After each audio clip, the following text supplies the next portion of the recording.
अमरावतीच्या विकासाच्या दृष्टिकोनातून एक महत्त्वपूर्ण बातमी आहे।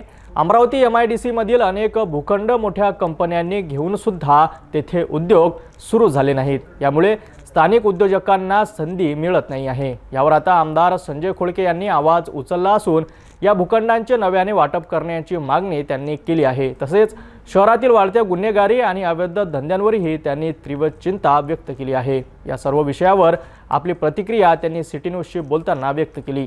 अमरावती शहराच्या MIDCचा सर्वात मोठा प्रश्न आहे की या MIDC मध्ये किती उद्योगधंदे चालतात आणि किती बंद पडलेले आहेत। आपल्यासोबत अमरावती विधान परिषदचे आमदार संजय खोडके आहेत। त्यांच्यासोबत जाणून घेऊया की काय स्थिती तिची आहे, कारण आम्ही ज्या प्रकारे सिटी न्यूजच्या टीमने दौरा केला तेव्हा स्थिती काय आहे आणि यांच्याकडे काय स्थिती आहे जाणून घेऊया। आता सध्या आपली MIDC जी विस्तारित MIDC म्हणतो त्या विस्तारित MIDC मध्ये आता आपल्याजवळ प्लॉट शिल्लक नाही आहे। फक्त काहीतरी 50 हेक्टरची जागा आपल्याजवळ शिल्लक आहे आणि बाकी काही ज्या जास्ती 1000 पर्यंतची जी जागा आहे की जे लोकांनी प्लॉट घेतले आहे परंतु त्याच्यावर उद्योग चालू केले नाही, ते BC एकूण झाली नाही म्हणून त्यांना नोटिसेस गेलेले आहेत। परंतु त्याच्यात सर्वात महत्त्वाचा प्रश्न असा आहे की काही काळात दोन वर्ष 2.5 वर्ष आपल्या इथं करोनामध्ये गेले आणि करोनामध्ये ते त्याच्यावर BC करू शकले नाही किंवा बाकी अडचणीमुळं तर एक वेळ ह्या सर्वांना एक वेळ स्लॉटली त्यांचे पैसे माफ करून त्यांना एक वेळ उद्योग चालू करतात का ते पाहण्याची गरज आहे।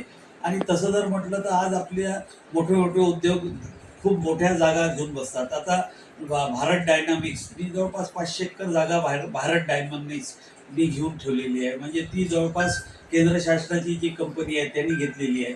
तसं जर पाहिलं तर रेमंडनी जवळपास 500 एकरची जागा घेतलेली आहे आणि 38 एकरमध्ये सध्या त्यांचा प्रोजेक्ट चालू आहे। तोही एका शिफ्टमध्ये चालू आहे।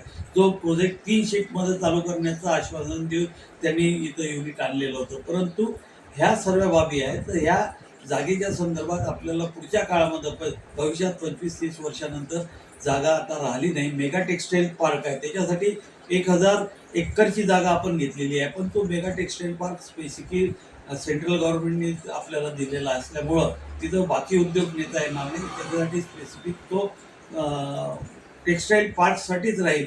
परंतु भविष्यामध्ये आपल्याला जवळपास 3000 एकर जागा पुन्हा आपण आयडेंटिफाय केली आहे आणि ती ॲक्वायर्ड करण्याची प्रक्रिया चालू केली होती, ती आपल्याला लवकरात लवकर चालू करणं गरजेचं आहे। अमरावतीचा प्रश्न जो आहे गुन्हेगारीचा सर्वात मोठा आपण उचललेला की काही अवैध धंदे मोठ्या प्रमाणात सुरू आहे आणि पोलिसांचा त्यांना अभय, कारण एका दिवसाढवळ हत्या होऊन जाते एका सहाय्यक पोलीस उपनिरीक्षकाची। यावर आपली काय बोलतो? बरोबर आहे। सध्या जे एक वातावरण अमरावती शहरात आहे ते भीतीचं वातावरण आहे, कारण की गुन्हेगारी मोठ्या प्रमाणात वाढलेली आहे। आत्ताच एक आपले ASI जे आहे कलाम म्हणून त्यांचा निर्गुण हत्या करण्यात आलेली आहे। परंतु या पुढच्या काळामध्ये विधानसभेमध्ये या संदर्भात विधान परिषदेमध्ये मी 100% चर्चा करेल, कारण की मोठ्या प्रमाणात अवैध धंदे आपल्या अमरावती शहरात चालू आहे आणि त्याच्यावर जोपर्यंत अंकुश येणार नाही त्या अंकुशाशिवाय ही जी गुन्हेगारी आहे ती कमी होणार नाही। आणि या संदर्भात मी माननीय मुख्यमंत्र्यांशी पण चर्चा करेल, अजितदादाशी पण चर्चा करेल आणि भविष्यामध्ये काम पडलं तर विधान परिषदेमध्ये विधानसभेमध्ये या संदर्भात आवाज उठवण्याचा माझा निश्चय आहे। अमरावतीच्या विकासासाठी आणि सुव्यवस्थेसाठी आमदार संजय खोडके यांनी उपस्थित केलेले मुद्दे निश्चितच महत्त्वाचे आहे। MIDCतील भूखंडाचे नव्याने वाटप आणि शहरातील गुन्हेगारीवर नियंत्रण मिळवणे हे अमरावतीकरांसाठी अत्यंत आवश्यक आहे।